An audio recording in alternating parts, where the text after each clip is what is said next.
ബിസ്മില്ലാ വൽഹംദുലില്ലാ വസ്സലാത്തു വസ്സലാമു അലാ അഷ്റഫി റസൂലില്ലാ വഅലാ ആലിഹി വസഹ്ബിഹി അജ്മഈൻ അമ്മാ ബഅദ്.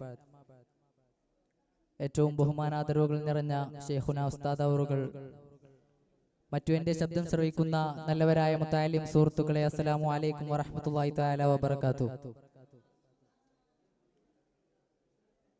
ക്യാമ്പസ് രാഷ്ട്രീയം, വിദ്യാർത്ഥിത്വം നേരിടുന്ന വെല്ലുവിളികൾ എന്ന വിഷയത്തെക്കുറിച്ച് അല്പം സംസാരിച്ചുകൊണ്ട് ഞാൻ എൻ്റെ വാക്കുകൾ ഉപസംഹരിക്കാം. നാഥൻ തൗഫീഖ് നൽകുമാറാകട്ടെ.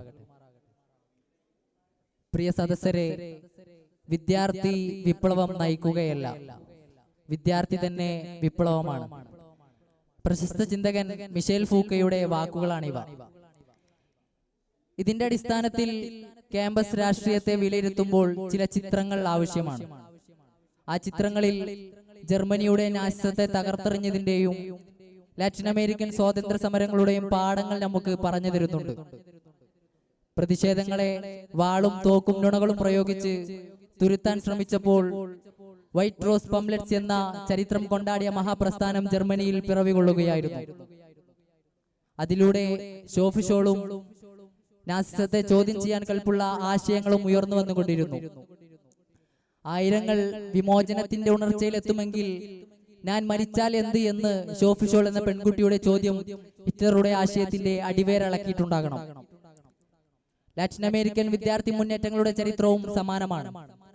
അമേരിക്കൻ കടന്നുകയറ്റത്തിനെതിരെ ഐതിഹാസിക ചെറുത്തുനിൽപ്പിലൂടെ വിയറ്റ്നാം വിദ്യാർത്ഥികളുടെ ചരിത്രങ്ങളെല്ലാം വിളിച്ചു പറയുന്നുമുണ്ട്. ഇവിടെയൊക്കെയാണ് നമ്മൾ നേരത്തെ സൂചിപ്പിച്ച വാക്യം കൂടുതൽ പ്രകാശപൂരിതമാകുന്നത്. യഥാർത്ഥത്തിൽ ക്യാമ്പസ് രാഷ്ട്രീയം എന്താണ് ലക്ഷ്യം വെക്കുന്നത്? നാളെയുടെ രാജ്യത്തെ രൂപപ്പെടുത്തിയെടുക്കുന്നതിൽ ക്യാമ്പസ് രാഷ്ട്രീയം അനിവാര്യമാണ്.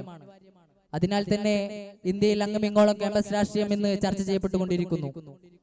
ഭാവിയിൽ ഭരണഘടനയുടെ സംരക്ഷണം നിർവഹിക്കുക എന്നതിനപ്പുറം കൂട്ടായ്മകൾക്ക് നിർവാഹകമായ ലക്ഷ്യങ്ങളുമുണ്ട്. ആ ലക്ഷ്യങ്ങൾ നേടിയെടുക്കുന്നതിലാണ് വിദ്യാർത്ഥികൾ വിപ്ലവത്തെ അതിജയിച്ചു എന്ന് പറയാനാകുന്നത്. ക്യാമ്പസ് രാഷ്ട്രീയം കൊണ്ട് വിദ്യാർത്ഥികൾ നേരിടുന്ന വെല്ലുവിളികൾ എന്താണ്? പലപ്പോഴും പാർട്ടിയിലേക്കുള്ള ഗേറ്റ് പാസ്സായി. ഇന്ന് വിദ്യാർത്ഥി രാഷ്ട്രീയം മാറുന്നുണ്ട്.